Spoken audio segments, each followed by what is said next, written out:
Greetings, everyone. I'm your host, Chris Garris, joined today by my co host, Allison Leach Hyde, and welcome to the Transporter Room. We're absolutely thrilled to introduce the extraordinary Chase Masterson.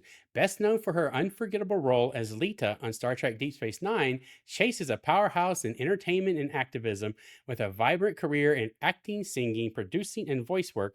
She captivates audiences with her magnetic charisma and remarkable versatility. We're especially excited to dive into her groundbreaking work as co founder of the Pop Culture Hero Coalition, where she harnesses the power of pop culture storytelling to combat bullying, racism, and hate, inspiring transformative change worldwide. Her seamless blend of artistry and advocacy has made her a cherished icon in both fandom and humanitarian communities.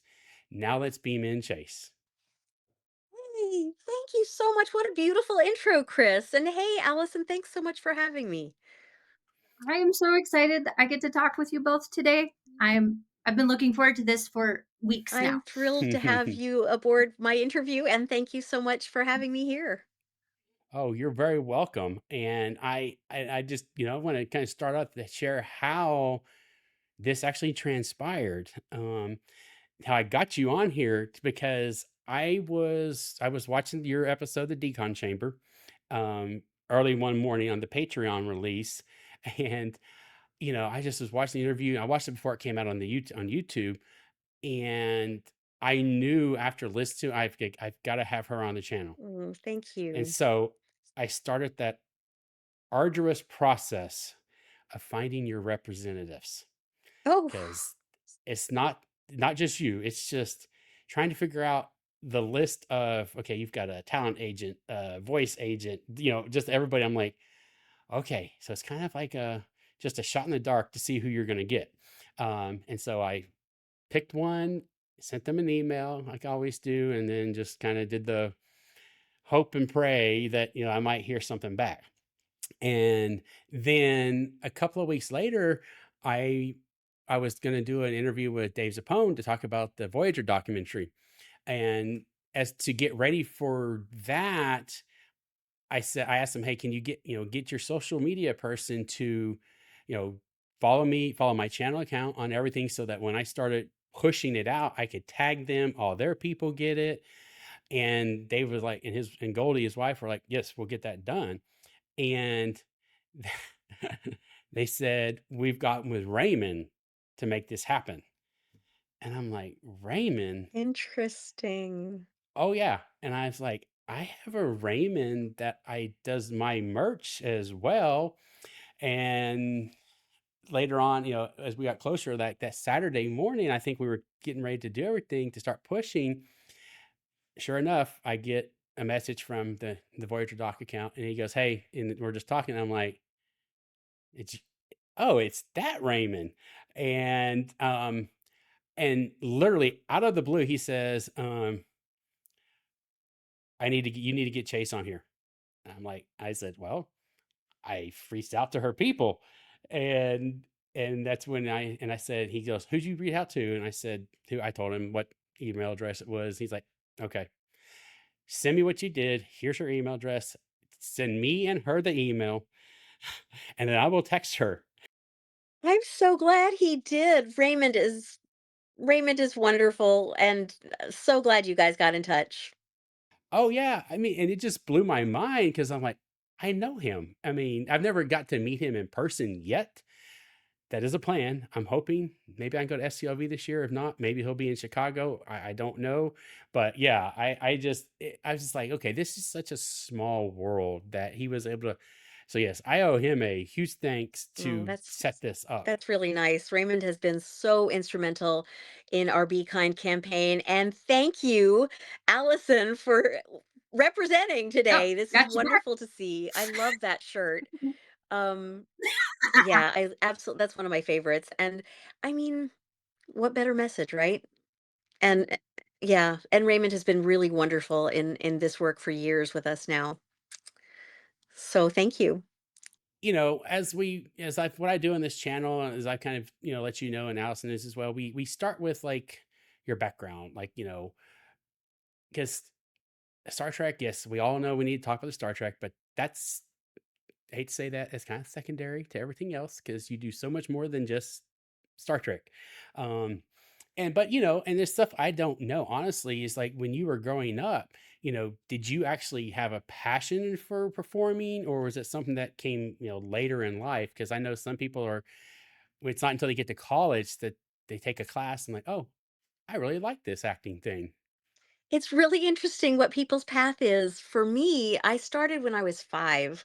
My mom was a theater director, and I still remember when she asked me in the kitchen of a little house we lived in Indianapolis, "Would you like to be in a show the way that mommy's in shows?" And I said, "Yes." And so I went and auditioned for Oklahoma, and I sang Do Re Mi, from Sound of Music, and I got the job of child in the chorus, and she was also in the chorus, and it was just I was hooked. I just remember the beautiful community that theater builds, and other things like the smell of the makeup backstage, and just this entrance into all of the senses of what can be wonderful about the theater. And it wasn't until much later that I had any thought of doing TV or film. It was just never even in my head.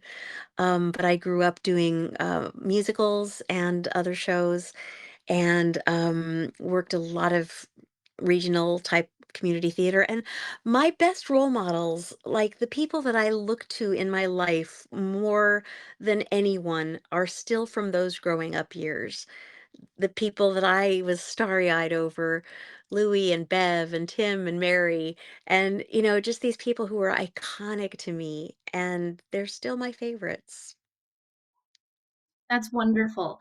I was a theater kid too. Yeah, I think I could see So that in you, Allison. Yeah. I definitely understand, and the smell of midnight makeup is something you never ever forget. Right? Yes. It's So, and that camaraderie never goes away. One of my best friends is still someone I did high school theater with, multiples, and I see it fairly frequently. So I definitely understand that.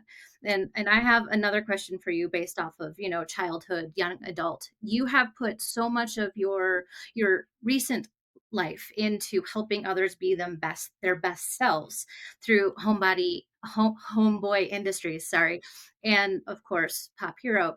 And I wondered if there's a story you can share with us from like your childhood or adolescence of where that need or want really got cemented in your being. Thank you. That's so nice to hear, and I don't think anyone's ever asked me that.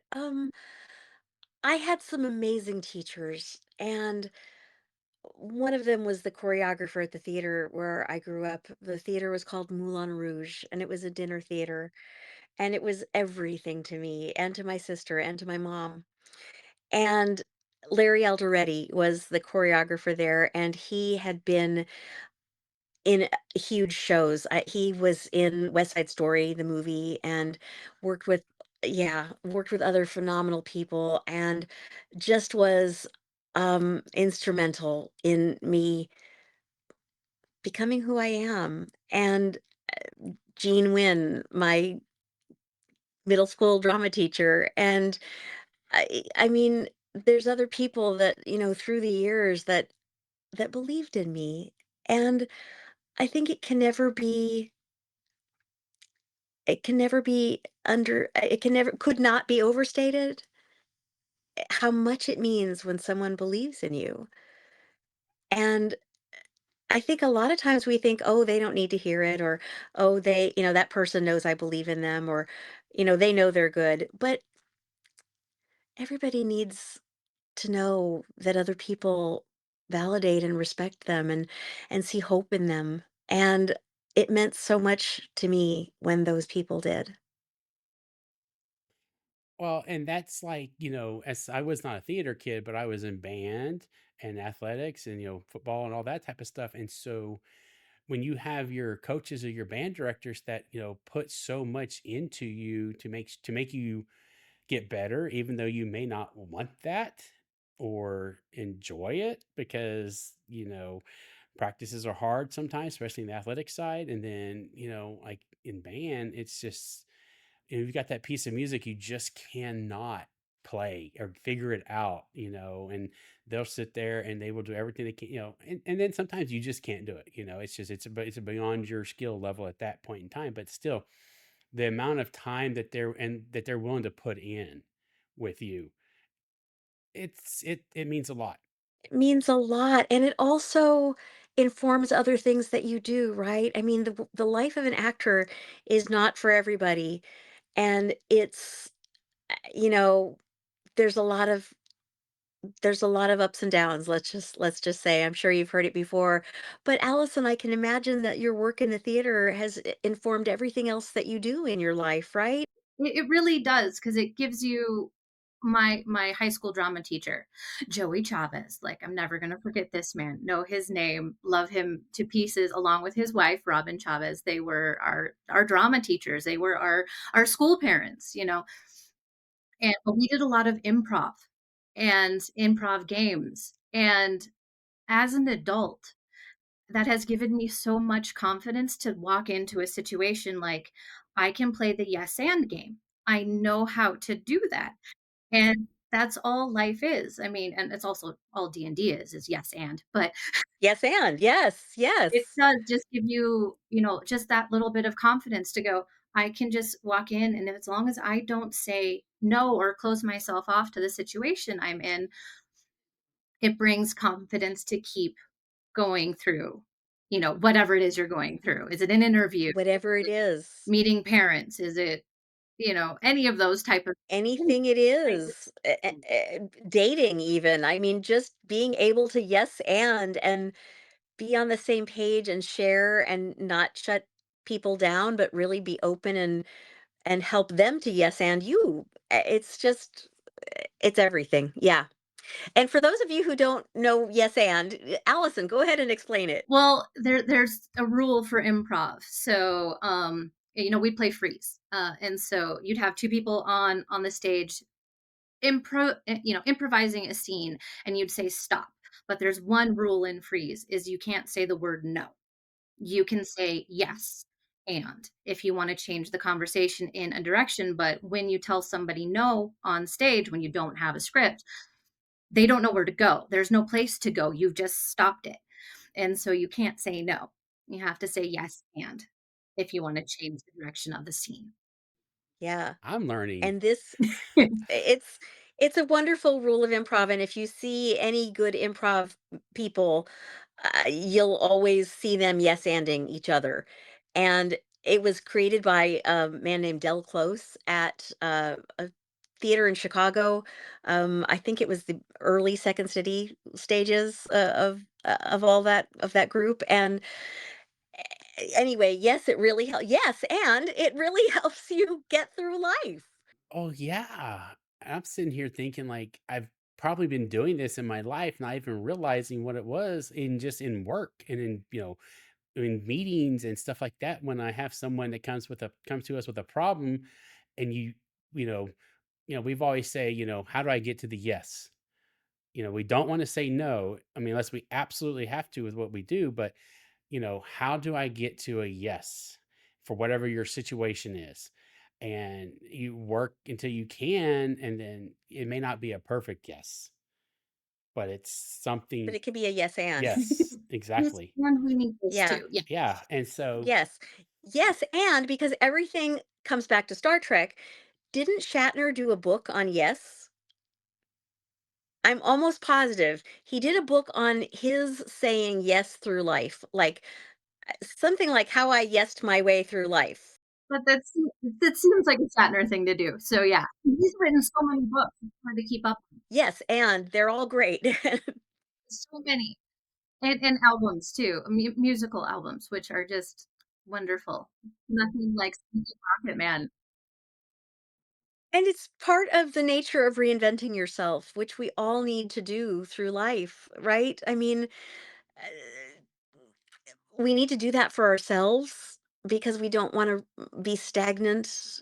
You know, human beings are innately, I think, meant to, I don't know, I'm not sure we evolved this way, but I think all of us have creative um, drives in us. And so when you get to reinvent yourself, you get to say yes to different things that you never thought you would, Oh, it within definitely. boundaries, Yes, yes, right? y and you get Yeah. new boundaries as Yeah. life goes on too. No, I mean, I was in my 30s when I'm gonna change my career, and I was not old or young when I had my kids, but, I wasn't, it wasn't something I wanted right off the bat.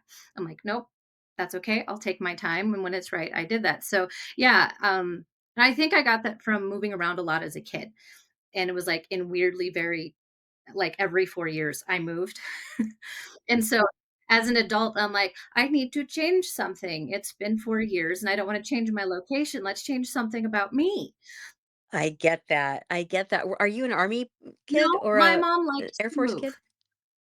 Oh, okay. We started off in North Dakota, moved to Minnesota, did California. I'm in New Mexico now, and then I left New Mexico and came back. So, yeah. No, my mom just liked to move. She wanted to places around the country, so we did. Okay. I found the book. It is William Shatner's book about saying yes. Is titled "Boldly Go: Reflections on a Life of Awe and Wonder." Oh, interesting. Okay. Yeah. Okay, I thought there was a yes in the title, but yeah, anyway, here we are. I have a yes for you. When did you say yes to moving out to LA? It was, um, I was I'm not gonna say too much because I'll just say I had been living in Texas and working there, and I'd gone back and forth to LA, and I ended up getting my degree in acting, and in the process of going back and forth to LA, I worked, basically. It made more sense to stay Yeah, than to go To back and go. forth. Yeah. yeah, Mhm. yeah. Okay, so that's when you decide to do that. When did you say yes to your, I'm gonna say, first big role for yourself? My first big role, it's a funny story, okay? So, I am not the kind of fan or viewer that watches shows over and over. Maybe, like, my very favorite movies, like West Side Story and Charlie and the Chocolate Factory and a couple of, but I didn't, I haven't watched anything like that, like, over and over, except for Grease 2, the movie. I don't know why, but Grease 2 was a movie we saw literally with this group of friends of mine 23 times. Oh, Oh. Right. So, cut to, I'm in LA and I auditioned for this role, and who and I got it, and there's a funny story about that too, but who do I end up playing opposite? Maxwell Caulfield, who was the star of Grease 2 opposite Michelle Pfeiffer. And it was just so weird, and that was early on, that was when I learned that you don't tell the person you're playing opposite, "I saw your movie 23 times." Don't do that. Don't do that. No. No. That's a no and. No. Yeah. it's Yeah. hard to But recover a conversation from, "I've seen your movie 23 times." The "I've right, it's never like, seen it." "Oh, Yeah.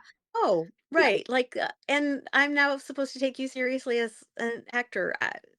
Anyway, he was very gracious and lovely, and, um, it was a very interesting movie.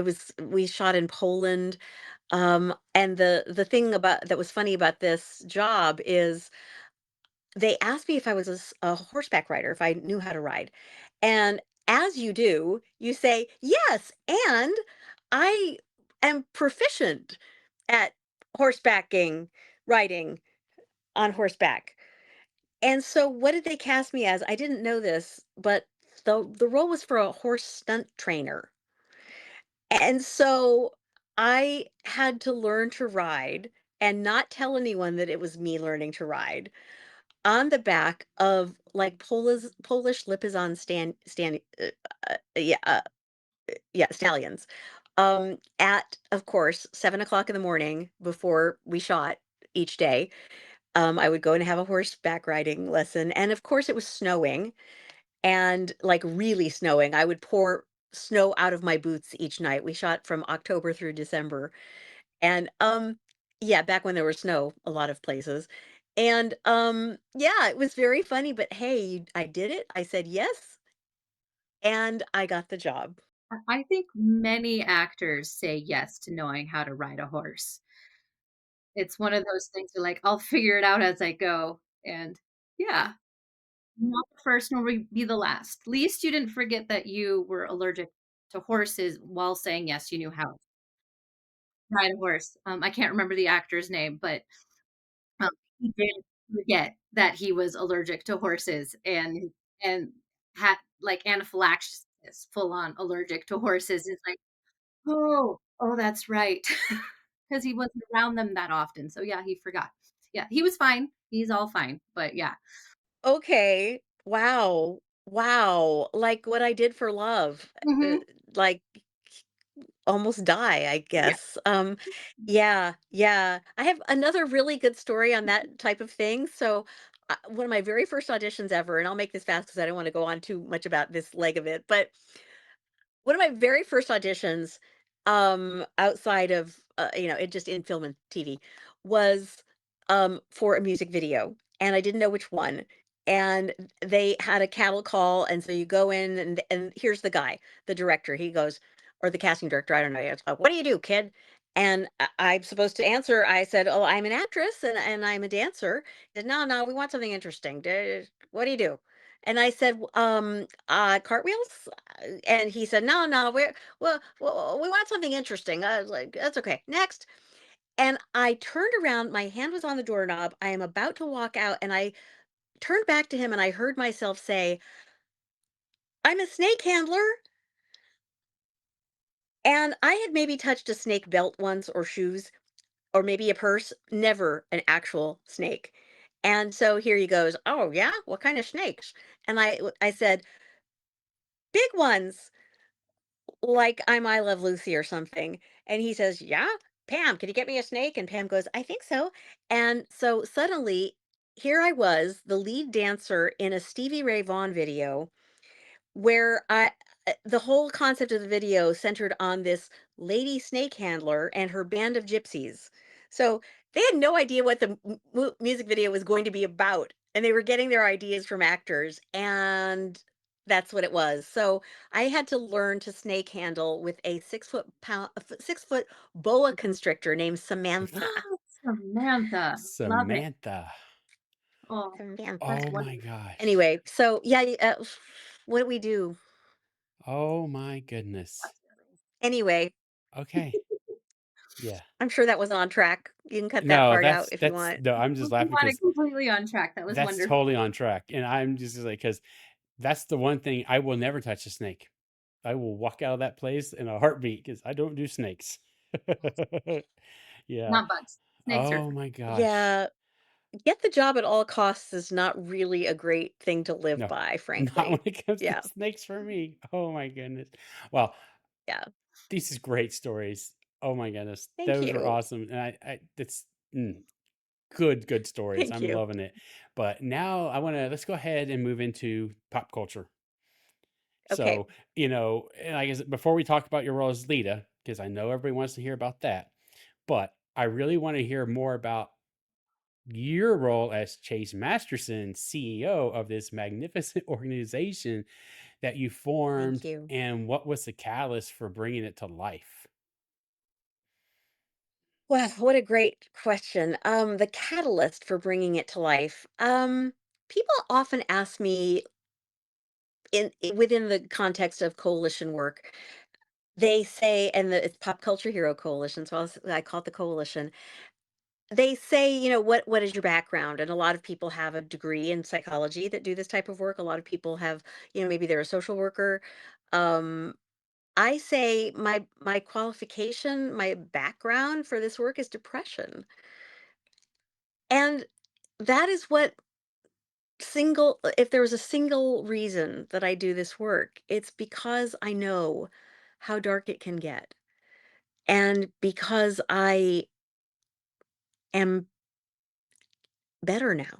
And because I know that there are skills that can help you get better, that can help you find the light again. And there are tools that we can use and ways to train our mind, and it's neuroscience and uh, just it's not hopeless. And I felt like it was for so long. And I am really grateful now to be giving other people the tools. And I wholeheartedly believe that if we teach kids these tools at an early age, that they can have them with them for their whole lives, and that people there will just be a lot less pain in the world. Not only because we'll know how to manage our thoughts and feelings, our emotions, how to navigate depression, anxiety, loneliness, fear, shame, self-doubt, the imposter syndrome. All of those things are just part of the human condition. We all have them and we can't pretend that we don't. And some of us have had them worse than others. And I would have to say I'd be definitely in the worse than others category. And then on top of that, life compounds it. Then there's things that happen to us and pain that we experience that we just don't know how to handle. And it can be very dangerous. And so we can learn these skills to make life better for ourselves, and B, and maybe it's B or A, I don't know, but we can make the world better for other people. And we can understand what it is to have healthy identity and to not live from a place of fear. And if we do that, then there will be a lot less bullying, racism, misogyny, LGBTQIA plus bullying. Everybody, people who are mentally healthy don't want to squash other people. People who are mentally healthy don't oppress or bully or commit any of this type of discrimination that is so prevalent in the world, because people who are healthy know that everybody gets to be who they are. And if we get to be who we are, then that other person has every right to be who they are. And so why not teach this to kids and make it a better world? And isn't that the whole meaning of Star Trek, really? Right? I mean, being being inclusive and knowing the power. And Allison, I have to go back to your shirt. It's so wonderful that you wore that today. Kindness is power. I have 2 rules in my house for my boys. One is don't die, and that includes everyone you're with at all times, and 2 is be kind. That's it. They have 2 rules, and it served them well so far. It's really beautiful. You sound like an amazing mom, and rules to live by. So, yeah, kindness is the only power. Love and kindness are the only power. The only true power. I mean, people can think that something is power, but it's really not. It's something else. Anyway, I'm so excited to be teaching this stuff to kids and helping kids learn. And I think a lot of times kids just mimic what their parents are doing, and it's so easy for parents who are not taught these skills, as most of us weren't.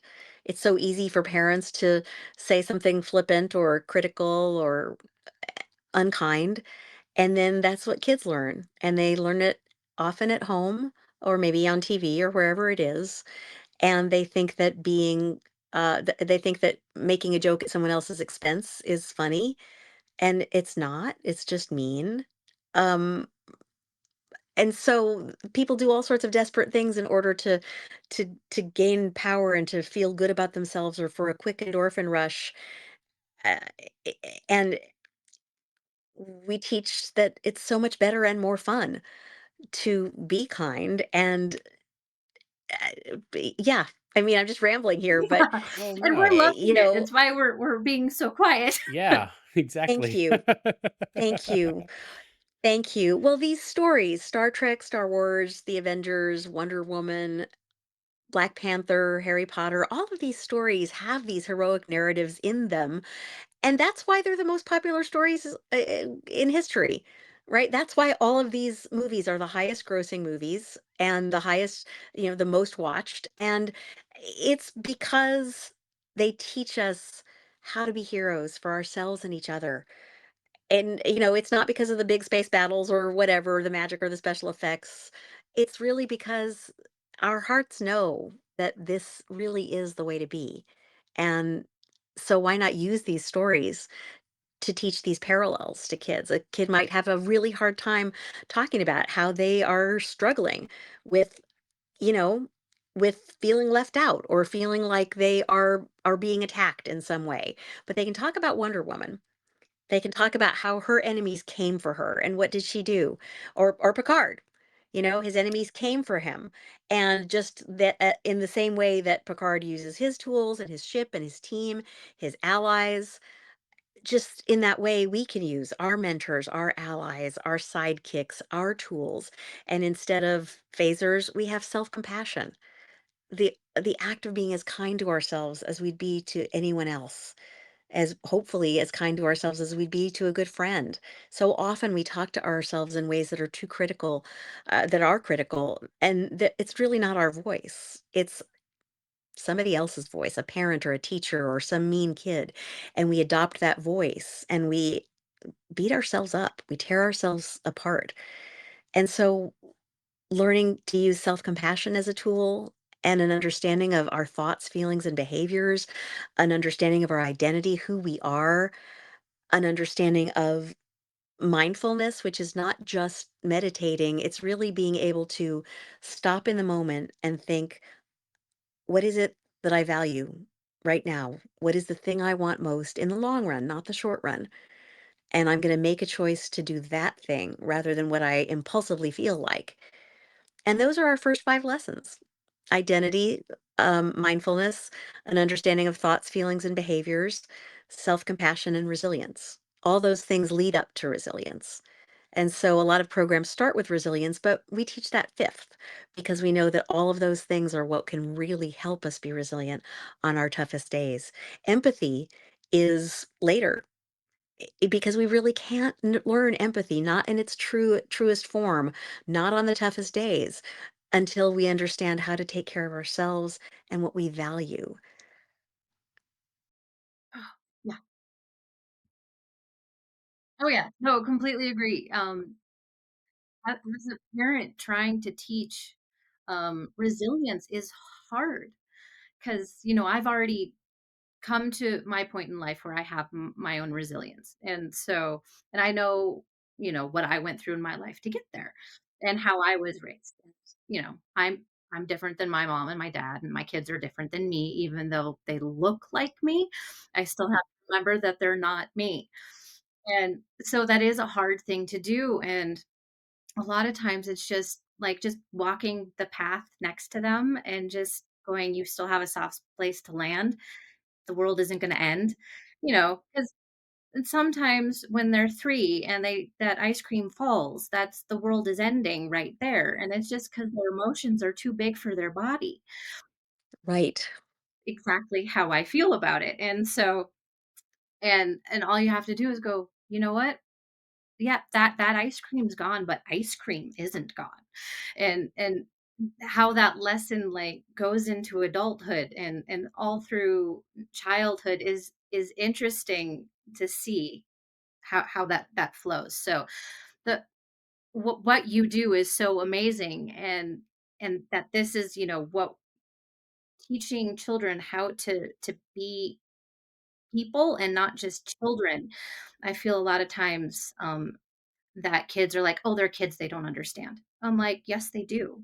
They do understand. They're bright, inquisitive beings that deserve to understand. So don't dumb it down for them. Of course, make things situationally appropriate for a child, but you can still talk them through that." So that is amazing that that is what you guys do. And I want to talk about how wonderfully your Avengers team at the coalition do their job. I was reading the website, and the fact that you guys got approved by the IRS for your nonprofit status in 7 business days is amazingly insane. So Thank you. What that brought up in my mind is that, one, even the IRS knows how important it is what you do, but it also showed me that the people you have on your team to do this are the perfect people to do this, and you work so hard to put your Avengers team together, and you guys work so well. That's amazing. And I was wondering if you could share what it was like right in the beginning with you and Carrie Goldman. Did I say her name? Yes, thank you. And Yeah. any advice you would have for anyone who wants to start their own nonprofit, like what worked for you guys. I know it'd be different for any other nonprofit, but any general advice would be amazing because you guys knocked it out of the park, and that was amazing. Thank you, Allison. That means a lot. It has been such a long road, I have to tell you. But if I feel, indulge me, I'll tell you like a 3-minute story about how it went. Okay. So, um, in the midst of my depression and I was really not doing well at all. And that's partly because I had a stalker who listed me on a huge international dating service. This person was a member of my fan club, and it was a really, really bad situation where they decided they weren't getting as much out of their fan club membership as they wanted. So they listed me on this dating service without my knowledge or consent. And this is a person I obviously was only friends with ever, and who I worked with to raise money for children with AIDS. That was the charity. Story goes even further back, but when I first moved to town, I got a job with a photographer, and she and I started outside of work working on a photography book to benefit children with AIDS, because the AIDS crisis was was really bad, and it was in the 80s, and we wanted to help. And so I had to leave that project after not very long, but then, but we had already chosen the charities and we had raised a little bit of money for them. And then I left and then I got Star Trek. And I was able to go back to those charities and say, I'm back. And look who I brought with me.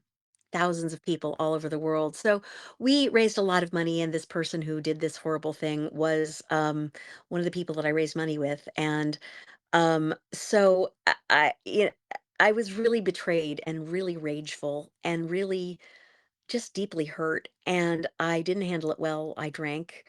I'm grateful to say I'm 18 years sober now. Congratulations. That Thank is you. Congratulations. truly amazing. Thank you. Thank you. And so somehow when I was about 6 months sober, um, I I I I got 6 months, and then a friend of mine was working on a self-help book, and he actually he had published the book, and he was helping me get some ideas for how to market it. And I said, let's take it downtown to people who really need it. Well, we went downtown to this place, Homeboy Industries, which is the largest program for gang intervention worldwide.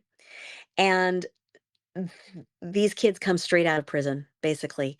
And I call them kids because they're really kids, but, there may be between the ages of 18 and 22, most of them, and then, on up to 50 something.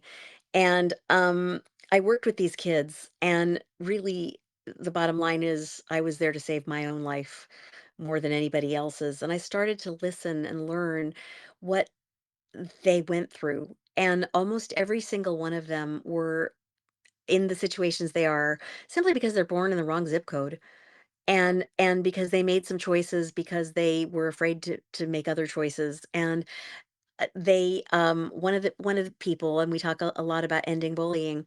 Well, one of the guys that I worked with, his name is Vance. I called him Advance because he was so beautifully reformed. But Advance became a gang member because he and his friends were bullied on the playground by this other group of kids. And so the bullies got bigger and they got bigger, and everybody's tactics to get back at each other got bigger, and they fought, and he got absorbed into the Crips. And yeah, and so um I was doing this, helping them out, helping them get into substance abuse treatment, therapy, getting jobs, housing, really because they really are very sincere about turning their lives around. And in the meantime, on the weekends, I'm going to Star Trek conventions. And we're celebrating these billion-dollar properties with fictional bullets flying. And then I'd go back and work Monday through Friday with these kids who lived where real bullets were flying. And I thought, how can I bring these two parts of my life together? How can we use this amazing power of pop culture to help people who need it, whether they're downtown or whether they're just depressed and hurting in Century City Mhm. here, or, you Mhm. know, and so I, in the process of this, I learned, am I going on too Oh, long? Is this, oh, is this no, okay? you go. It's a pretty great Yeah. story. So in the process of this, I heard about a little girl named Katie who was bullied for carrying her Star Wars Yes, you lunchbox to answered school. that one. Now, I wanted to hear this Katie, story. okay, thank you. So Katie was bullied, and all the boys would follow her around saying, "You can't like Star Wars. You're a girl." And well, Yeah, ladies, of course you can. that does not fly. That's no. That's no and Yeah. right. So little Katie went home and she cried and told her mom, Carrie Goldman, I am not gonna like Star Wars anymore. I'm just gonna carry my pink lunchbox. That's it. And Carrie said, "You get to be who you are, Katie. You can like anything you want." But Katie was really upset. And so her mom put the word out on her blog that night. If anybody has been gender bullied or bullied at all, if you could just say a few words of encouragement to my daughter, she really needs it. And this post went viral. Huffington Post picked it up and thousands of people responded. And I was one of them who said, Katie, you get to be you. You get to like what you like. You get to love who you love. You get to be you. And Katie was very encouraged. She kept her Star Wars lunchbox, and Carrie decided to write a book. Has everybody heard this story before? If you haven't, I I'll, didn't know that's how they tied together. So, yeah. this is wonderful. So Carrie decided to write a book, and she interviewed me for the book. And the book is called Bullied: What Every Parent, Teacher, and Kid Needs to Know About Ending the Cycle of Fear. And while she was writing it, Carrie asked me if I had any actor friends that she could interview. So I put her in touch with Peter Mayhew, who played Chewbacca. So now little Katie, who was bullied in first grade, was friends with the real Chewbacca. Yeah, Don't fuck with that's us, right. right? Yes. Yes. No, and Yes. he was a sweetheart. Oh gosh. Rest Peter Peter I know, I know, I know. He was And and amazing. I that's could so tell you things amazing. later. He was absolutely amazing, and his wife, Angie, I miss them both very much. I'm sitting here But thinking about the line from Star Wars. You don't make a Wookiee mad.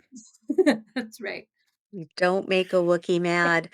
And the other line from Star Wars is, and this is so pertinent to my life and the creation of the coalition. But remember when Obi-Wan, sorry, Star Trek fans, remember when Obi-Wan said, "If you strike me down, I will become more powerful than you can possibly imagine." And that's what happens if we let it, if we do the right things, because post-traumatic growth is is incredibly powerful. Anyway, so I'll just tell you this quick story. Carrie asked me to get her book into Comic-Con. And being an OG from Comic-Con, having gone since before the earth was cooling, I I said, "Yes, sure, I can do that. And yes, and let's do more. Let's form a coalition to end bullying and to use these stories to end bullying and make a better world." So I got off the phone with Carrie and I was like, okay, oh no, form a coalition. What did I just say? What am I, how do you even do that? What even is that? So I looked up, okay, coalition. Okay, that's the right word. How do I form a coalition? What do you do? Well, I guess, the United Nations has coalitions, right? They do that. So I called them. I looked up the number online and I called them cold. And I got in touch with the San Diego chapter of the United Nations Association. And the UN Association is pretty powerful, and there's one in each major city. So I got on the phone with the president and I said, "Hi, this is Chase Masterson. from Star Trek Deep Space Nine, and I'm gonna have a coalition um to end bullying, and you guys do that with countries, right? And so we're gonna go to Comic-Con. Would you like to join us? And she said, "Oh my God, we've always wanted to go to Comic-Con." I love this. This is That's great. amazing. So there we were. We had our first event at Comic-Con. We had at Comic-Con and then in New York Comic-Con and in the ensuing years, we have hosted the United Nations Association and then the regular United Nations in New York, Amnesty International, the No Hate Campaign, GLSEN, the ACLU, and many, Trevor Project, and many other social justice organizations at their very first Comic Con, creating an intersection between social justice on screen, and justice in real life, and pointing people to say, if you want to be like Captain Picard, if you want to be like Janeway, if you want to be Cisco, here's some places you can go do it. Here's some places you can work for peace. And it was exciting. And then I'll just tell you two more things quickly, okay? So in 2015, after about 2.5 years of this, a woman came up at a Comic Con that I was doing. There's like 20 people in the room, and she said, "You should work with Yale Center for Emotional Intelligence." And I was like, "Oh yeah, have them call me." And she's like, "No, really, really, you should because you have something they don't have. You have this incredible magnetic group of way of teaching, way of celebrating, um, and way of helping people understand heroism. And so you should talk to them." And within 2 months, we were partnered with them. They said, "You should write a curriculum." So here's the thing. This is like 45 more seconds. We wrote a curriculum between 2015 and then we had a launch date of March 15th, 2020, the exact date that the world shut down. And I sat here in my little place, like exactly where I'm sitting now, which is where I had worked for basically 7 years to sit here and help make this happen. And I thought, oh no, we have nothing. And then I thought, no, we don't have nothing like the kid in a pressure cooker of a household who's only going to get even more stressed and hurt and worse because parents are going to be fired or maybe lose their jobs or whatever it is, or everyone has to stay home, and then it's even more of a pressure cooker, and they can't even get out and go to school, or the kid at the dinner table who's dying to come out but they can't because they'll be thrown out, or the kid in the corner of the internet who just wants to make a real friend and now can't for the foreseeable future. So right then, that second, I used my thoughts, feelings, and behavior to say, "Get it together, Chase. You can't let yourself spiral this way. Do what you say you teach, act on your core values, and find a different way." So that day, we started pivoting our work to an at home version. In the next 6 weeks, we had it translated into Spanish, German, and Italian because of the global nature of the pandemic. And YMCA of the USA national office called us and said, "We'd like you to be our national program," because they'd heard about what we were doing. And so we are. The program has now been provided free of charge to over 500,000 um, kids, parents, and instructors in 46 states at 1,800 locations. And the reason I'm telling you all this is because all we did was the next right thing.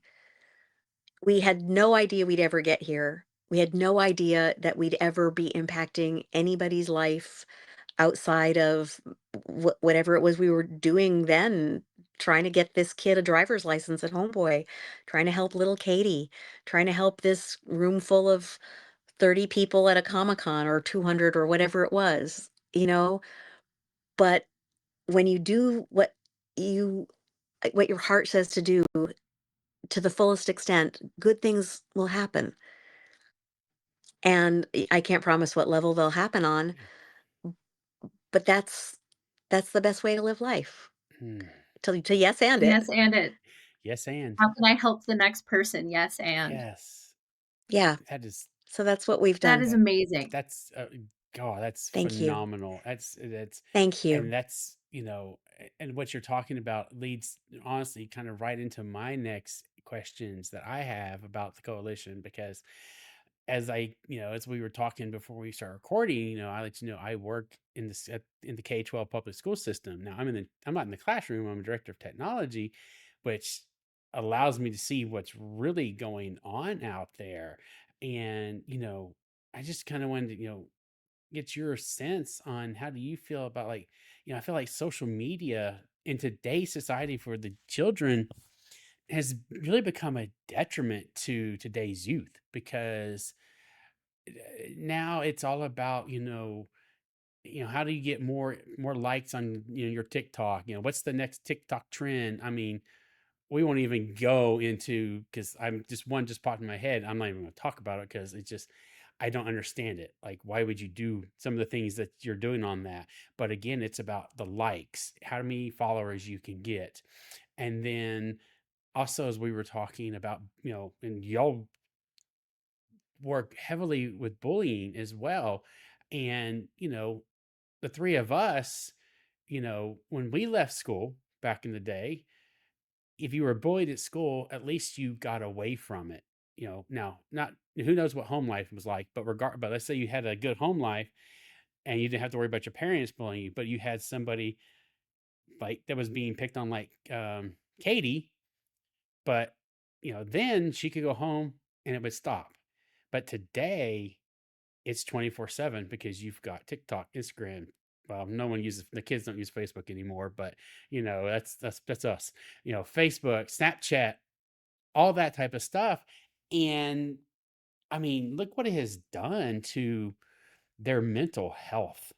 It has destroyed it and that's my opinion, but as I have said earlier, I have seen with what I do the stuff that it's making its way to even younger grades and children today, and it just blows my mind that that happens. Absolutely. It's so true. And uh, Allison, I want to ask you what your experience is with your children, and I have a very how has this impacted you? different experience about my kids. My husband is a computer programmer.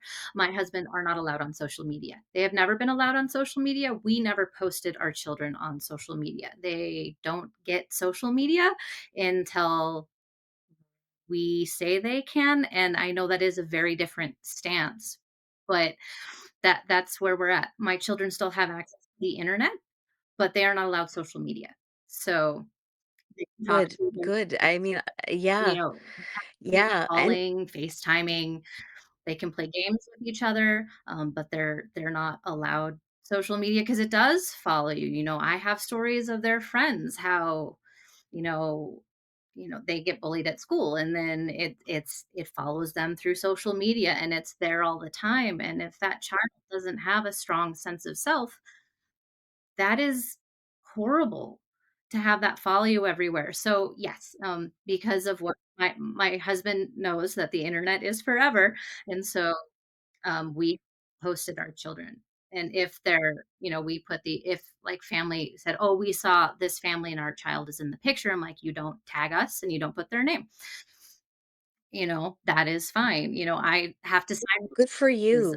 Good for you for having a hard line about that. And what would you say to other parents who have, I think a lot of parents are afraid of their kids, and their kids are doing the whole thing like I'm the only one and it's not fair. And what do you say to those parents? I was lucky. My kids actually never fought me on it. So it was just, you don't get this. And, both my husband and I are someone who we like to have conversations with our kids about, what their life looks like, even though, sometimes they're four, but, we can still have a discussion over, if you don't want to eat the hot dog when you want to eat a grilled cheese, fine, you can have a sense of control somewhere. But a couple of things where your parents are not going to let you, and My oldest is sneaky and very tech savvy, and so, like, he would hack his iPad all the time, like, he could figure out our passcode, so we were forever changing his passcode. It was he'd spend hours, yeah, anyway, he's also really bad at sleeping. So, I had that, so that is, like, our one hard parenting standpoint. Our kids don't get social media because we're not there for social media.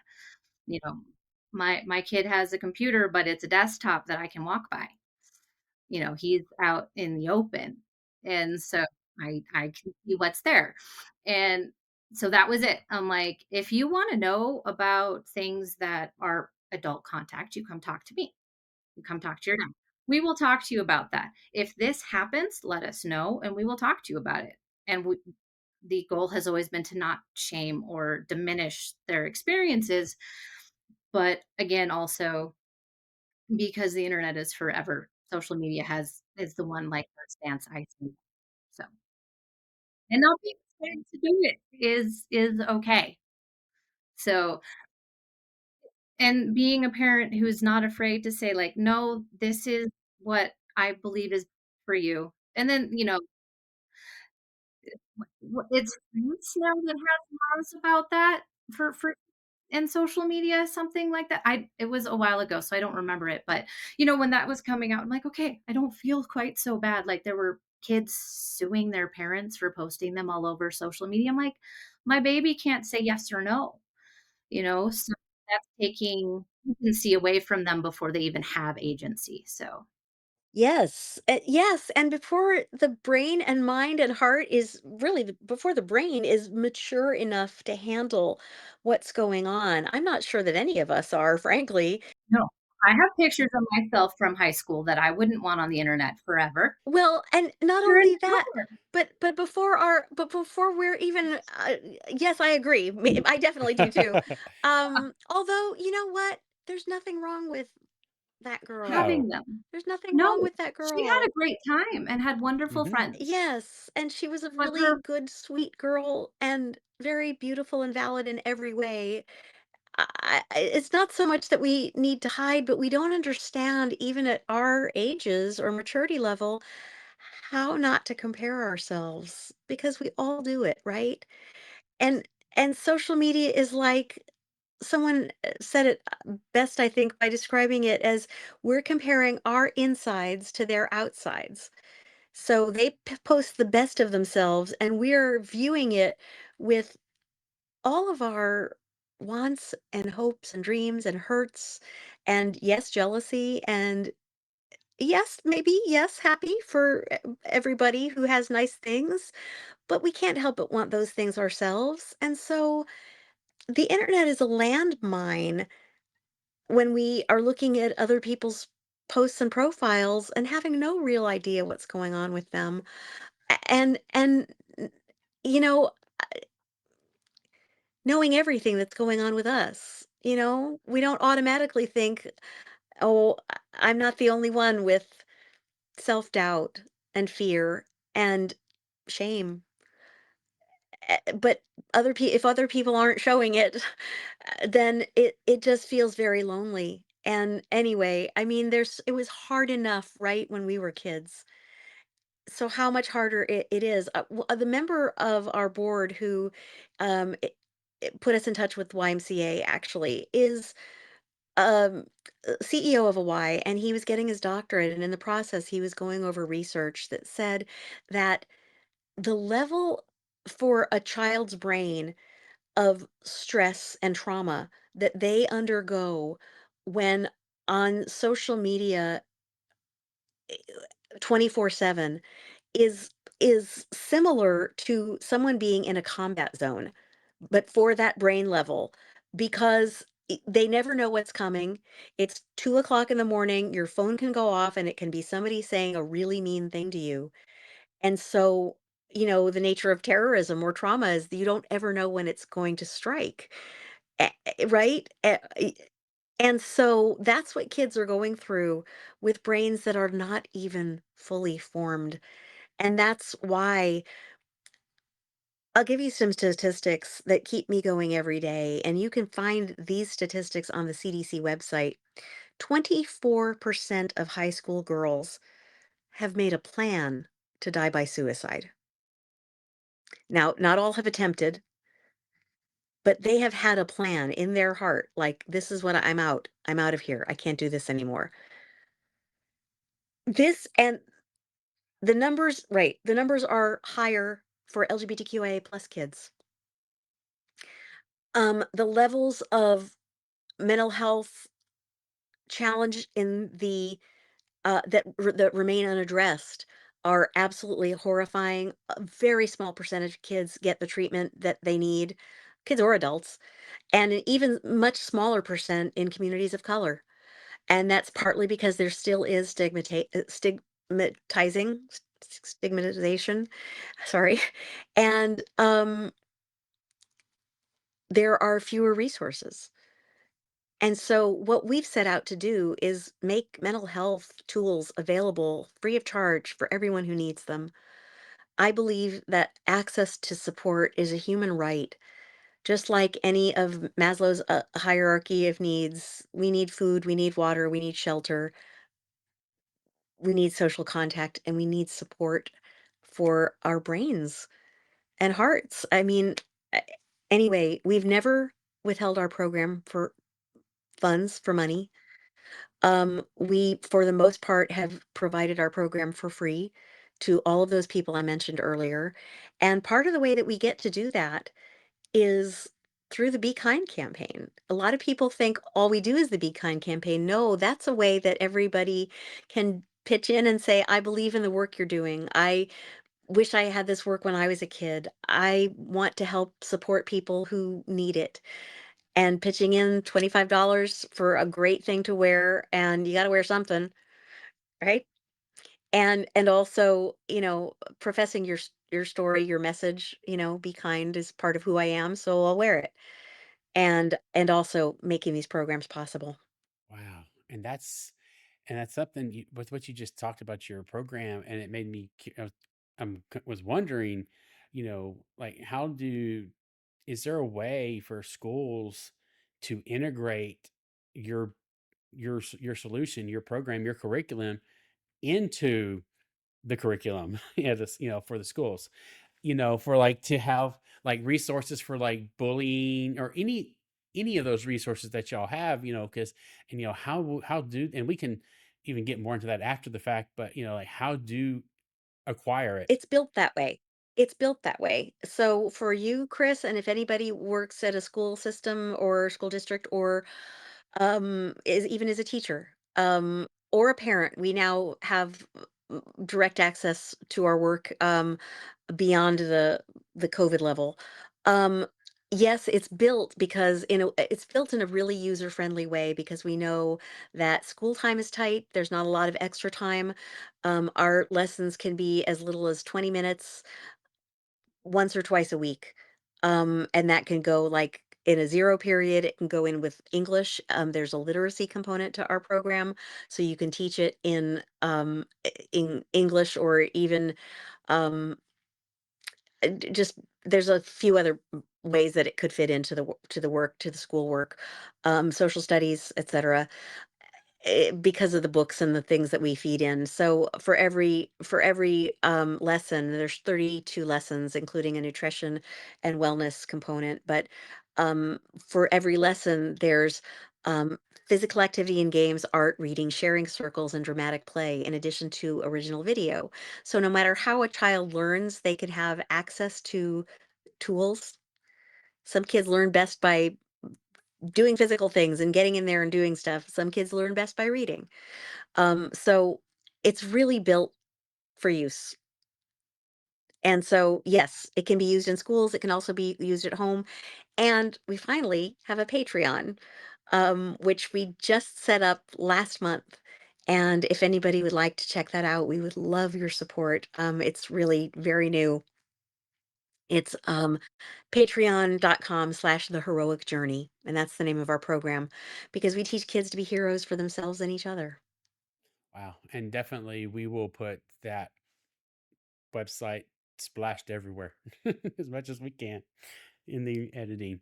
Oh wow. Well, that's good to know I'm just honestly sitting here thinking of some of the different, you know, groups that we have internally that are to, that are here that are there to help, if you need clothes, you come to school, you need, something, honestly, sometimes just food.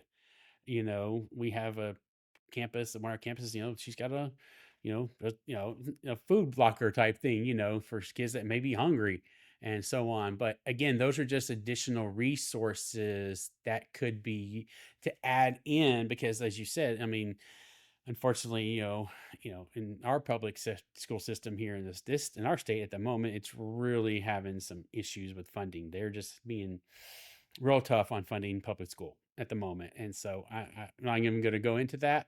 I'm just going to leave it be because that's a discussion for all on its own. But as you know, public education funding is getting harder and harder to do every day. It is, and that's why if a school or district doesn't have the money, we give them our program for free. Because why would we ever deny a kid or an adult access to tools they need? And we all need these. So, speaking of ways that we can support, Be Kind merch, I have said that I have quite a few. And I was wondering, since you've had so many great collaborations with like Gates McFadden, Michelle Hurd, Kenneth Mitchell, again, rest in peace, what a wonderful human. If you have anyone in the woodworks, you can tease that you're working on collaborating with merch to come out with in the near future. Oh, wow. That is the purview of the amazing Raymond. And so he really has gotten most of the celebrity shirts that we've had. And by the way, we've had like everybody from David Tennant to Ed Asner do these, Belinda Carlisle, just Jeff Goldblum, Lucy Lawless, almost all of the Star Trek actors. Nichelle did the shirt. Bill Shatner's done the shirt. George. We've had an immense amount of support. Now, not everyone tweets them. Not everyone will help us advertise them, but we have those to show that they support the program. Yes, I will say that I fully love our Star Trek community for both the fans and actors. So I have a now for a truly serious question. All right, Chase, if you could have a superpower, what would it be and why? Such a good question, Allison. Well, for fun, I want to fly. But what would really be the most? I mean, I don't know. Does any of us really want to see into the future? No. If I could help, then yes. It would just be, oh man, that would not be a fun job. I mean, in some ways, yes, but let's just stick with flying. How about you? Telekinesis, but that's also because I always wanted to be a Jedi too. Okay. All So right. All I don't know right. if I truly That's want the force, well, to be able to control the force because that seems like a lot, but telekinesis could be something that I could go with. okay. That sounds good. Yeah, yeah. I think you're introspective and perceptive, so you could definitely do that All right, one. you, Chris? Um, Well, I mean, you kind of stolen. I don't want to copy you now, but I've definitely having Jedi powers. I'd love to just be able to go over there and just, force power that over to my hand. Um, but honestly, the flying, just because you can get from point A to point B so quickly. and well, you're in the transporter room, I so I know, mean, you should true. be able to I can do anyway. that as well, but yeah, I mean, being able to fly has always been, like Superman. I mean, he was just, so cool. And yeah, I would do that, and then just, I mean, I want a lightsaber. You know, I mean, Mm. I would most of love a us do, lightsaber. especially Yeah. Pretty Yeah. much. We are all totally letting our Star Wars slip show, aren't we? Like, Yeah, well, that's the other oops. Star franchise, but that's That's all okay. right. I've said this We're all exactly, sensitive. and I have said this before, and it's really true. Star Trek owes its life to where we're at today thanks to Star Wars. Because if once Star Wars was made, Paramount was like, "Hey, don't we have something like this?" Y- Is that really what happened? yes. Oh my God, that's Yes, it is. hilarious. I didn't know that. Mhm. I hadn't heard that or thought of Yes. it. That makes sense though. Have We you were guys supposed to have you phase 2, Yes. but then we got the motion Mhm. picture and yeah. Yes, right. that's Oh, that makes sense. Have you guys heard Bill Shatner doing the song to uh-uh. George Lucas? Oh my Uh-uh. God, it's the funniest thing I've ever We seen. You will. have to look it up on YouTube. He sings to George Alright. Lucas. Just look that up. Oh. And now, ladies and gentlemen, William William Shatner. Shatner. Really envy you.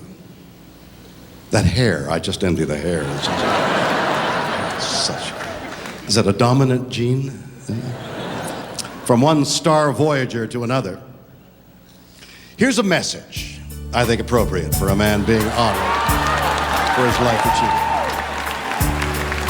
And now the end is near. And so you face the final curtain. My friend, I'll say it clear. I'll state your case, of which I'm certain. You lived a life that's full. You've traveled each and every shoreway. And more, much, much more than this. You did it your way.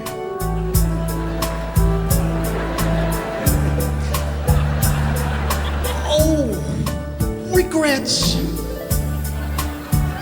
You've had a few. Anyone see Howard the Duck? No, the Sith picture, I loved it. I love the Sith picture. It's a great Sith picture. But then again, too few to mention.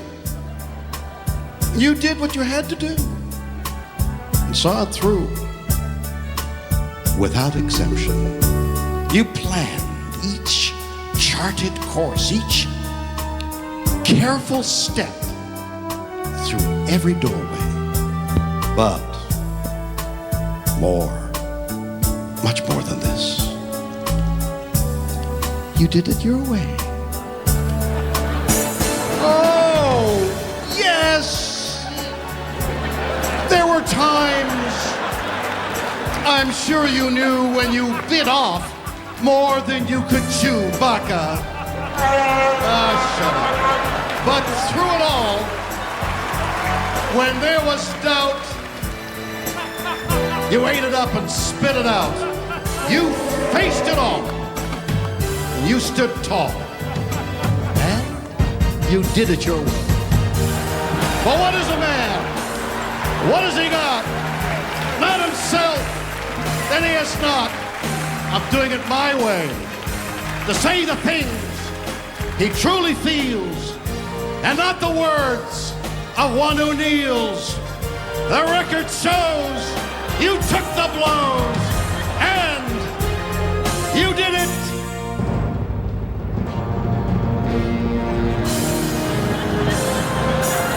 Your way. Live long and prosper, George. Well, live long. You've already prospered enough. Thank you, George. That sounds amazing, I truly. Yeah, I want to it say is. it sounds very familiar. I feel like I remember because wasn't it because now we're actually moving to where we go, but wasn't it like at a roast? Something like that. Yeah, it was at a roast. Yeah. Yeah. Because I remember, I think they were roasting George We're Lucas, Yep. both and I'm gonna say that weren't yeah, they wasn't in were roasting Shatner's because George. I've seen that one. I haven't watched like the whole thing, but I have remember seeing YouTube clips of Shatner coming out and basically roasting George Lucas. He is like Shatner at his finest, like the most Shatner he has ever been. It's brilliant. Perfect. And that was a great segue because obviously, as we have seen here, we could sit here and talk about your amazing story in this program for hours and we've been doing that and it's awesome. Um, but this is a Star Trek themed podcast.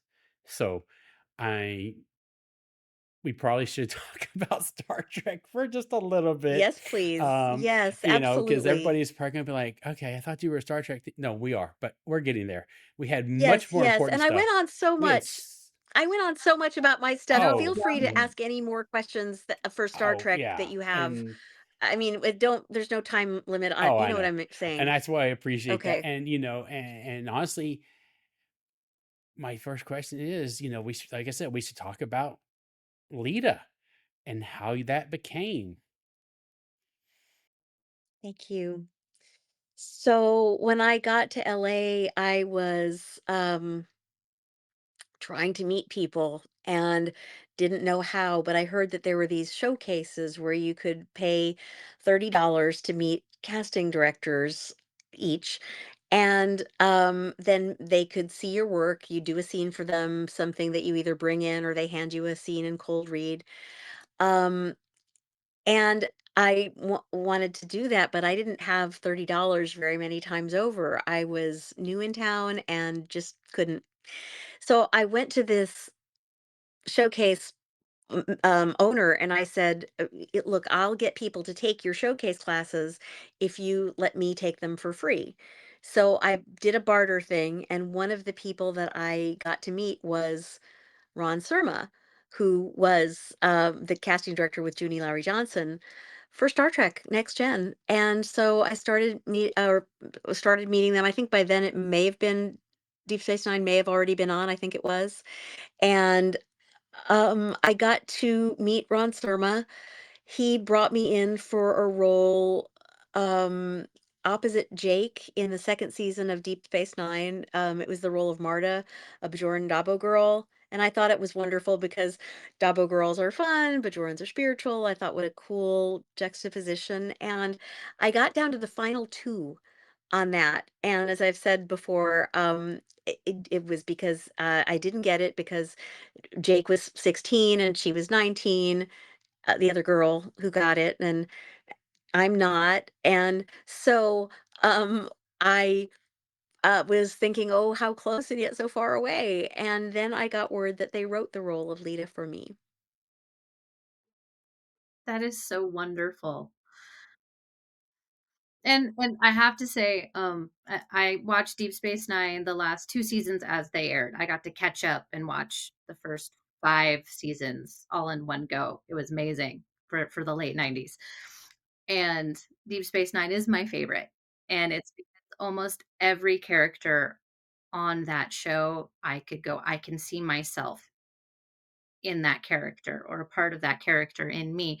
And Lita was no different because she was beautiful as are today and smart and a As are you, a lot Allison. of times thank you. um was not seen as that way, was just seen as pretty and something to look at. But she's like, I am smart, I am capable, and you should pay attention to me. And so that was a wonderful thing for women, any person of any age to go, yes, I am more than this outside. And so and I thought you did a wonderful job of that. That is so nice. Thank you so much for saying that. And it just always every single time I hear something like that, and that was put you very well put. Thank you. It just makes me so honored and proud and really touched to be part of a, a line of stories, a lineage, a legacy where those things are honored and important. And that's why Star Trek does make the world better. And Rom's storyline as well. I mean, our whole thing was you can't judge a book by its cover. And isn't that what we all feel like? Don't we all know that at some point in our lives, at least, we feel that we're more special than we're being given credit for. And everyone goes through that. And isn't it nice to see when people see that and they go, "Oh, wow, what a gem you are." Well, speaking of being seen, getting to come back on Lower Decks, you and Max getting to be, voice these characters. You didn't get to embody them, but you got to voice them again and where they've come to. It was wonderful, and as a fan, it made me very happy. So what was it like stepping back into Lita after so long? I loved doing the role again. I loved working with Max again. And the Max and I worked on the phone on it or on Skype, but we didn't record at the same time. Everybody records separately. And it's amazing because that leaves it in the director's hands or really Mike McMahon's hands to match each take with which take of mine he's going to use and which take of Max's and which takes of uh, uh, That's everybody's. gotta be like Yeah. music, like putting that together and orchestrating that all together since you're picking different Yeah. takes Yeah, I and didn't know yeah. that. I Yeah. thought y'all did it I together. can't. No, Oh, no. wow. I can't even imagine doing that, and other voiceover things too. Mark Hamill directed me in Robotech years ago, and, yeah, it was an amazing thing, but I was the only one, and he was just the oh, wait a minute, what am I saying?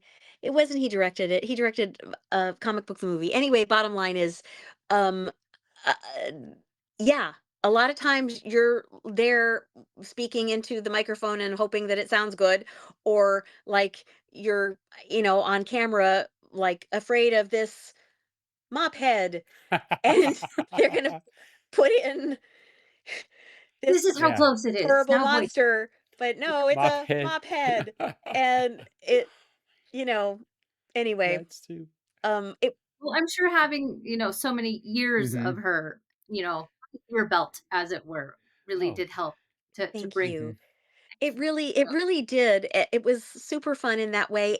And Lita and Rom are very different now. I mean, you've never seen Lita really try to put one over on anybody. And, First Clerk is a very different energy than either um Hollow Lita or which was it actually in the game, which is what I had done most recently in Star Trek Online or regular Lita, um, or going back to Star Trek Online, Mirror Lita was really ferocious. Mirror Lita could like eat the Borg Queen for breakfast, I often say. So there's been all sorts of these wonderful incarnations of our characters, but going back and getting to do this on this show was a blast. Oh, I met and it shocked me first off to see y'all back on there, and it wasn't, y'all were more conniving and scheming, I felt, on Lower Decks, and it was not I mean, it's funny just sitting here, we've been talking that the the scenes that still stick in my head of your of Lita and Rom and is I I still just I can hear him in my head when he's running down the hallway screaming, was he like stop or whatever to finally come and tell you to stay and because he he loves you and all that and I'm like I still feel that and then obviously you've got that one yeah This is one of my favorite stories. yeah Lita, yeah wait. oh yeah I love that and then and then how how Lita and Rom and I think Lita probably pushed him a little more to forming that ugly word called a union. one of my Oh, favorite episodes. that's a Thank dirty you. word Thank in you. Ferengi land. Thank you. It was a dirty word in Frankie but it didn't stop us. And Rom was so Mhm. brave and so like forthright. He did not allow himself to be looked at in the way that Quark did. Absolutely. He finally And stood up to isn't Quark, but it took yeah, you to yeah. kick him in the butt to make it happen. Let's just be honest. It yes, it did. And well, thank you. We all did. Really. We all kicked each other, right? I mean, we stood together And, you know, it's funny, that episode is often cited in, union negotiation, rallies and things. Yeah, yeah, like, uh, we're often mentioned, people carry the poster about bar association where it says a worker is entitled to all he makes or a portion of all he makes or creates, whatever it is. Anyway, uh, yeah, it was an honor to do that important episode. And then the last one that I sit still, I mean, the rise. I'm sorry. Yes, the Riza episode when you and Julian breaking up, and I'm sorry. Oh my God, just Michael Dorn and Worf's characters, like, what are they doing? He just didn't understand that, and you know, of course, there's a lot more going on with him and Jadzia, but still, he just, I mean, I just still can remember he's like, What are they doing? Why is she doing it? Why is, and he just, he didn't understand that it was the Bajoran, breakup ritual. I don't, there's probably another name for it, but that's basically what it was. What was it called? Majaharon or something? Majaharom. Yeah, Yeah, that was Majaharon, yeah, Tongan. Yeah. yeah, yeah. And so Lita broke up with the cute English doctor to go for the little runt brother, or as everyone saw him as the little runt brother. But I knew he was so much more. And isn't that what it takes sometimes? Is for, we started the conversation with this, right? About how someone believes in you and it can make all the difference in the world. And Lita and Ram believed in each other. Yes, exactly. It was a wonderful example of a relationship because you both saw the best in each other and helped you achieve better. Like you're great and you can be better. So I thought that Right. was a And wonderful relationship to see. yeah, and you can be who you are, really, because who you are is enough. And I see you, and you're not all those things that people who don't see you think you are, right? I mean, he must have seen Lita as, well, he did see Lita as not just a Dabo girl. And for real love to thrive, and Lita knew that Ram was kind and good and capable and sweet. And those are the things that mattered, not a guy being a cute British doctor, even though he was pretty kind and Yeah. sweet too. Can I tell you one Oh, quick Yeah. story absolutely. on If it's that? about So, Bashir. well, Max tells this story very well, but I will try. He says that in the 5th season, Ira came over to him, and in that kind of, let's have the men talk. We take you aside, son, and walk you down the hall and say, he said, Ram, we're going to give you Lita. And Max said, thank you. And and Ira went on, it's because Dr. Bashir is like really popular and really, so handsome, and everybody wants him, so we want to keep him single. And Max said, thank you. So, um, yeah, Max is the best. Max I is Yes. have the not got best. to meet him He is yet. he is wonderful to meet. He is lovely and kind and takes time to talk to you if you come up to him at his table and take pictures with you. You know, if you do a photo op, he stops and makes sure that he talks to you before you run off. They have you, you know, you got like 30 seconds, like they're running you through, but he will stop the line and, greet you and make it a personable experience. So wonderful human to meet. Yes, Highly recommend. one of my favorite humans ever on the planet, bar none. I mean, he is thus just the essence of good and sweet and kind and sensitive and tender and insightful and fun and funny and smart. I, Yes. I I can't say enough good things about Max Kredenchik. He's my very favorite, And immensely talented. The way he immensely. rewrites those songs in the Rat Pack are So amazing. It's like Absolutely stitches. Yeah. fall on the floor, pee in your pants funny, the Rat Pack, and his body of work has been that way for years and years, and he will rewrite the show and add more things to it. You know, the Rat Pack is actually came after the Ferengi Family Hour, which we did. Um, I don't know how many of you would have seen it because it was a while back, but Ferengi Family Hour is like Donnie and Marie, but for Ferengi. And it was so funny. And Max, we did this in different cities, and Max would rewrite a lot of the lyrics for whatever city we were in. I mean, his brilliance doesn't know any bounds. He's a genius. And as far as an actor, he's the most present, beautiful, like he is in person, egoless, just and that equals great talent. And I didn't he when in that last year the curation convention I got to go to, he didn't get to make it, so he wasn't there for that Rat Pack that night. But still, just getting to hear them was, oh, they're so great. And just the fact that they can do what they do, make up those songs. And I remember, and it's not even It's Max making up and those it songs. was so funny. Okay, so I would have I never okay, Ethan Phillips, Neelix. I would have never expected him to be he's Neelix in my head, so I never had seen him outside of that character per se. And when they came in to do, because I splurged because it was my first convention last year to go to, so I did the VIP level, and you get the meet and greets with everybody.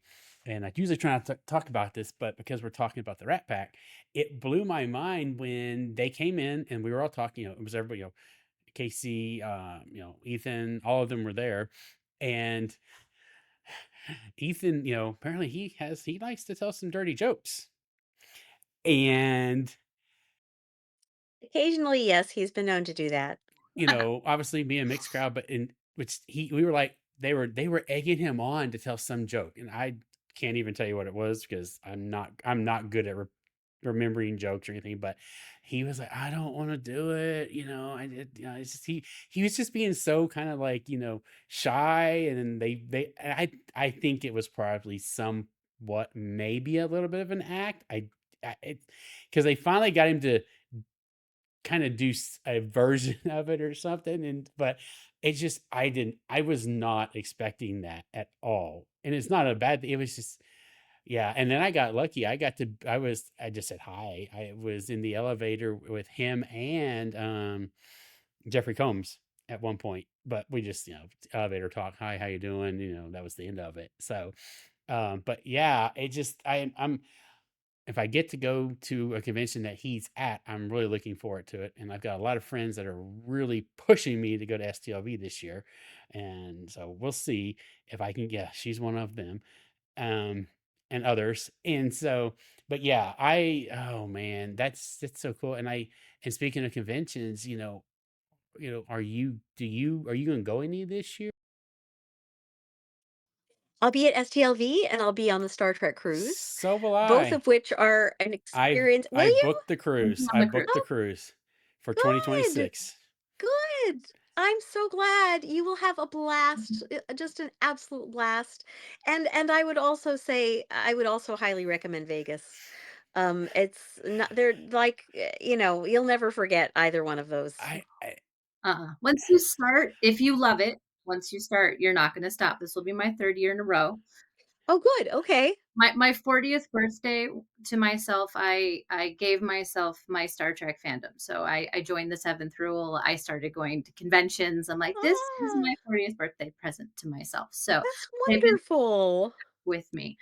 But I have to say, usually the highlight for me is usually your panels at STLV for Pop Culture Hero because it's amazing. I love the actors coming out and talking about how bullying or hardships have affected them, and the way you curate the conversation is Hmm. is really wonderful. So I Allison, was thank wondering, you. are you doing a panel this year? Do you know yet? How I long in advance do you know what you're doing at a I convention? don't know. often it's not very far in advance because Yeah, there's so many actors. They have like 197 actors for the yeah, we're at weekend. 111 right now, Yeah. and I we're 2 thought it months was out, so Yeah, 119, but I'll exactly. look. we're So who 3 months. knows? Who knows? But I will also say, well, this is different actually, although we ask the actors, we can't ask for too much from the actors each year, you know? And I'm thinking, gosh, wouldn't it be wonderful to do a Trek Talks? I'm thinking maybe instead of but now that you said you like the panel so much, I think we need to do the panel. But I We would would love like I'd to. love to do this. Oh, thank you. That means a lot. That means a lot. And we've had a good time doing them. I think it would also be very helpful to do a Trek Talks like thing because they do raise a significant amount of support for Hollywood Food Coalition and we're teaching IDIC, so why wouldn't we too? I would hope we would. So I've got to figure out something like that. That's the downside of being CEO. Having to Yeah. make these choices and Well, but anyway, I'm yeah. gonna Yeah. I'm gonna show it now, but we will put this I will get this put in, and so I'll cover us up. But somebody shared a picture with me of your panel. It's kind of hard to see, but this was From Oh, from last oh, year, the lighting was so bad, I don't oh, know if that's you so remembered, nice. Oh, but I yes. love that. Would you send me that? absolutely. Oh, We sure. can send you that. I would love that. Thank you. So have you been a part of She those has, not me. Be I Kind have, I've done shirt? the last few, so I've last year wore this one, the year before I don't have a picture from 2023, um, when we're all in our Ken shirts, so but there was a That was huge so group of us. lovely. I'll get Raymond to send that because that was really just such an amazing thing. I'll get you a copy of that. I just have to say also, Ken Mitchell, we love you. We love you. Ken was, and I'm really not just saying this because of anything, but Ken was the kindest. He was Ken and Max, really. Absolutely. Ken was the first person as an actor to jump on board the Be Kind campaign as a Star Trek actor. He wore his shirt. He bought a pink shirt. He bought one um, of his own volition and was so supportive and so kind. And then he designed his own shirt, as you know. And, just what an amazing human he was in so many ways. And I love that his wife was on the panel last year and Yeah, talked, she's you pretty know, that special. Yeah, yeah. yeah, Uh, my favorite part about the panels is that you always have, like your set, but then people always like join. They're like, "Oh no, no, no, no, have to go join Chase's panel." And then we have people like standing around and sharing John Billingsley gets it too when he does his panel for yeah, with Food Co. yeah.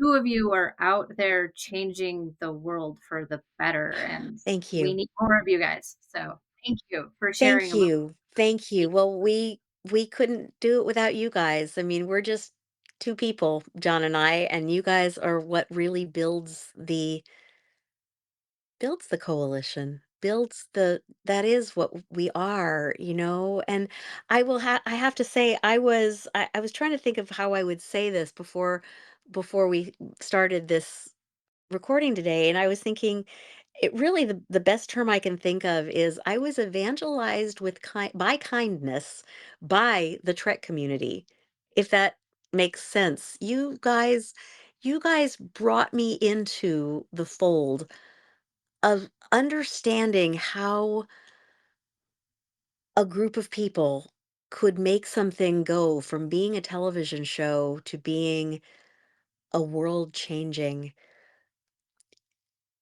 thing, initiative.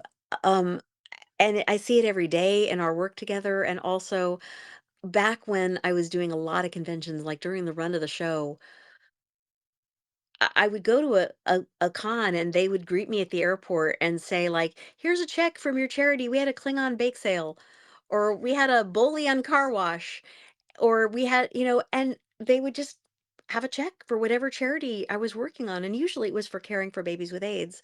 But there's been so much support through the years, and what an honor to be part of this group.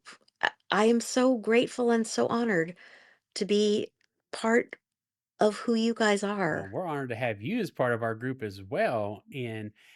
No, I really And mean it. I mean, as an actor, we could have been on any mhm, show, Mhm. and by whatever grace or luck or fortune, we got auditions for yeah. this one, and we happened to beat the odds and actually get on the show. And I love Will Wheaton when he was doing the Ready Room and for all the new shows, and when he has the new actors that like the Tawnies and the Jacks and all them when they come on, and it even makes me tear up and even them a little bit when he's like, "Welcome to the family." To all this because because I mean y'all may not see each other all the time, but he's true. Like the cast and shows are family. And It's really lovely, and, you know, like any family, there's a oh yeah. lot that goes on behind the scenes that you don't Hmm. know of, but Mhm. just the luck of how things I Oh don't yeah. know. I mean, it has come with it's been a life of up and downs Hmm. for all of us, let me tell you, and I will say this too, that th the charity fundraising and the way that it's impacted our ability, to do the coalition has been really meaningful, and as a person, the same things make us happy that make anybody else Hmm. happy. You know, there's just so many things that are so much more important than any of the actor Oh stuff. yeah. You know, Mhm. when you get right down to it, it's about the people you Hmm. love. It's about having love in your life, a meaning in your life, orange juice in the morning, a great cup of Hmm. coffee, a cool breeze when you need Yeah. it, a hug when you need it. Those are the things, you Hmm. know, that just blow everything Yeah. else in life away, and those are the things we all have, you Hmm. know? So when I was saying how fortunate we are, it's just, uh, even being part of this group and getting to do this Hmm. work, that's just what means a lot to Exactly. me. Well, and I can add too, as from personal experience now, I've only gotten into the group as a fan since August, and to have it just blows my mind, like to have the friends that I've made, even though I have not met them all. Actually, I've met not one or two in person, but like the fact that I've got Allison here, who I've met in August, no, technically September, and not just her, but her, TJ, all of these seventh rule members, these decon chamber members that we'll talk to each other. I mean, we get together every Thursday night, just about and get together and just talk about life and what's going on, um, and just all the stuff. But yeah, I mean, like when I was starting this, to be able to say, "Hey, would you be willing to do?" And yes, like again, I've gotten yeses from these people, and they are now, I mean, it's why I'm liking so forward to Dave Gregory, because I know you've probably if you probably have met Dave Gregory if you saw who Dave, TJ. It's just like all of this group is just in like our small little seventh row family is, and we have a group. Like if something happens to one of us, I guarantee you they'll be there. If I need to tell Carrie or Faith or Allison or TJ or any of them, hey, it's just been a really crappy day, and we're on our, I mean, we have our Discord server, our groups, and we're like, hey, anybody just want to talk tonight? And we'll just pop in and talk. Like a couple weeks ago, one of the members, like, she's been so busy with work, hadn't been able to do it. And said, anybody on? And I said, yeah, I'll be on in like 15 minutes. We talked for like 2 hours just about life and what's going on. So yeah, it's the whole Star Trek, fandom and community. It really is a community, and we do help each other out when we can, and it's just, yeah. I mean, I couldn't have done this interview without her today. There's just no way. Oh, Allison, you're Yeah, amazing. You're I mean, really amazing. I can see the performer in yeah, you. I can see the actor in you, the sincerity and hmm, the vibrancy and all of yeah, it. You're yeah, wonderful. and yeah, it's Appreciate that. crazy, and Yeah. I mean, I've never done almost a 2-hour interview, and it's been great. This has been fun. Yeah, I'm Oh, sorry. I just totally no, rambled. no, absolutely not. This is You'll have a oh ball no, editing this one, I'm there won't sure. be a whole lot edited out at all. Maybe my turning my mic off earlier, but that's about it. Um, um, but there's two more questions I want to ask, and one's a simple, well, not simple because it's just to me, I think it's kind of a funny joke or a funny thing story you told on the decon chamber, and I don't remember exactly, but it was about your boyfriend, or excuse me, ex-boyfriend that was a Star Trek fan or something, Oh, and yes. you couldn't talk Yes. to him at certain Yes. So times? so no, I started watching Next Mhm. Gen because I had a boyfriend who was such a Trekkie that I was only allowed to call him during commercials. Who's sorry now? That's right. Damn right. No, but Oh, it's, on the level, I really actually got to start watching some of the shows so I would know when we could talk. And I thought, what an interesting show this is. This is so, and he would say the stories.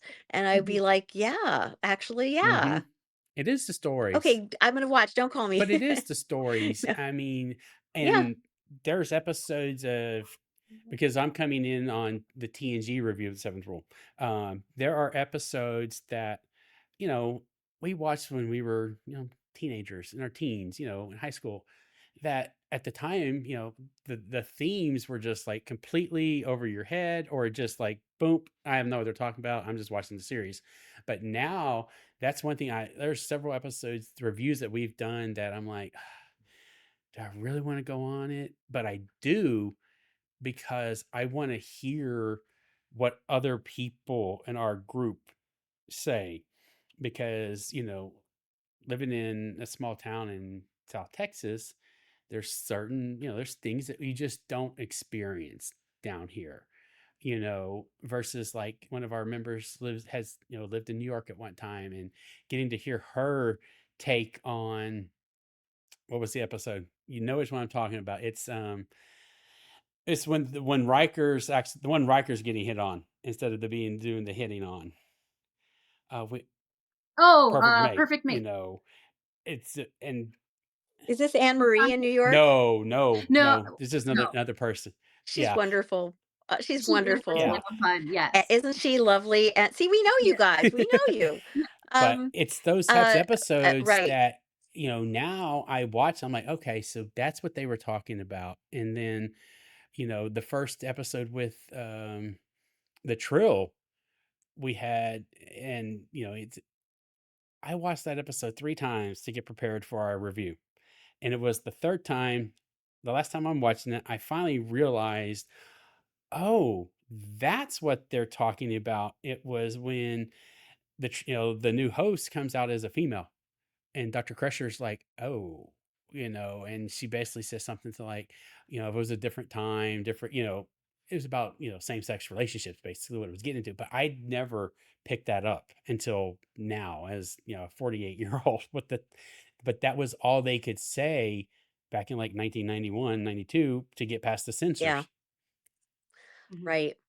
But Star Trek has always been forward Hmm. thinking, and not that it should have had to be forward thinking, but Star Trek has always broken Absolutely. boundaries and uh, stood up for what's Yep. right. Hmm.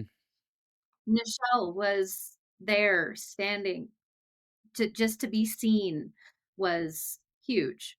And then she got to kiss Shatner or kiss Shatner, sorry. And so just her being there, and as a kid who rewatched the original series or some of it, it was the 80s and 90s. Like that wasn't it never occurred to me that her just being there was huge. And Yeah, so just Hmm. being there. her being there and George being there were Hmm. huge. Like MLK said, Oh, I, that just Yes. was, just the fact that she was oh there no. Yep. meant so I much. love Hmm. that story. That is Yeah, favorite stories. And it helps cement in me like why I like Star Trek. Of course, Star Trek has fallen in some episodes haven't been what they could be. what But there's 60-year something. franchise has had everything Yes, perfect? I mean, come perfect, on. exactly. So the fact that we have 1,000+ hours of something we want to be a part of, and not just on screen. We take it out our lives, make friendships, and go and change the world. Like, that's an amazing thing for a TV show. So amazing. And there's I can't think of, we were talking about this recently, there's only one other show that's been on longer than Star Trek, is Doctor Who. And but that's still not the same. This is the only series that has brought a community together that, they thought would never happen, and then it did. And and Lucille Ball realized what she was doing, and is like, made it happen and made this Yeah. happen. So Yeah. I know. Amazing. A And woman, yeah. Yep, And a smart blonde, a brilliant, a yes. blonde. Everyone's like, she's a redhead. I'm like, no, she's not. She dyed her hair. She She was di blonde. Did she really completely dye her hair? Really? Yeah, because there were so many blondes at the time. Like, we had Grace Kelly and Ginger Rogers, and all of them were blondes. So she went like, well, I can be the character actress because she was funny. So she Oh went my red. gosh, I didn't know that she wasn't a natural. That's so interesting. Thank you I for didn't letting me either. know. See, that's the thing. We all learn from each other in this world that we're a part of. Ah, man. Well, I, we could keep on talking for hours. I know this, but I do want to ask you, and you're the first person that got the last question, the preview, and I sent it to you, was, but what Star Trek technology do you wish existed today? Oh, that's like a superhero. Uh, which strength would I have? I mean, I'm sure everybody says transporter. I mean, of course, right? I mean, do I wish existed? Yes, existed today. I think it's got to be transporter, but not just for fun. I mean, wouldn't it be wonderful if we had the kind of world where people in Kibera or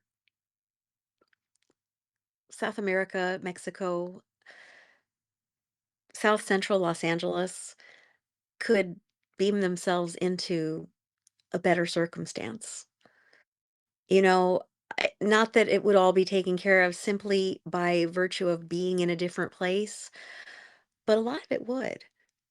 And we're also lucky that if you're watching this and we're here, chances are good that that we won the birth lottery in one way or another. And maybe not always, and we all have challenges, but so much of it has to do with where we are, where we're from. So I think giving everybody an ability to change that circumstance would be a really interesting thing. I don't know if it would work, but I think it would help. How about you guys? Mine has always been the replicator because keeping people fed and warm is So true. a great way So to true. So true. Of to course. help the world. Just because, I mean, we all get hangry, but imagine when you've skipped more than one meal a day. Like, it's hard to have resilience when you're hungry. Absolutely. Okay, can I change mine? Okay. Yeah, yeah, you're so right. No, you're so right. If it would work that way, sure. Yes. Mm. Exactly. Yeah. Yeah. And yes, you can change it if you want. Okay, I'll change mine. I'm gonna copy Allison. And that's funny because mine has always been transporter until the first time I asked somebody about this question, and they said replicator, and I was at first a little confused, and then the exact same explanation, the feeding. I was like, yes, I understand now. I still want a transporter so I can get from point A to point B in like 5 seconds, but Yeah, I'd like it to be a lot faster for me to go see my dad, who's, many, many states away from me. I don't want it to take 10 hours or 18, depending on how we're doing it. That would be great. But, if I could pick what happened first, you know. yes, exactly. Yeah. So, well, Chase, Allison, thank you for coming on tonight and doing this with me. Um, it's been amazing. This has been an amazing You discussion. I guys hope you are had a great time. you guys are really special. You're amazing, and I've had such a great time talking with you and Thank you. hearing you and just all of it. Thank you very much. It's been a great conversation. It has. All right. Well, thank you again, and we will talk to you later. You Thank have a you. good Can I say evening. one thing really quick? Absolutely. Um, for Pop Culture Hero Coalition, for our program, The Heroic Journey, as Allison said, you can support on bekindmerch.org or popculturehero.org. And I'm at Chase Masterson, and the social media for the coalition work is at Superhero IRL. So follow us and support, or if you'd like to get this work into your schools or be part of our Patreon and get some of these skills at home, or make it possible for somebody else too, then check it out. Patreon, The Heroic Journey. Will do. And everybody, go like and subscribe and follow all of these social medias that she just said, and do it. And if you can support the Patreon, do it as well, because that will help way more than you know. Let's make it a world where we can all live long and prosper. Exactly. Y'all have a good night. Thank you so much. Good night. Bye. Thanks, guys.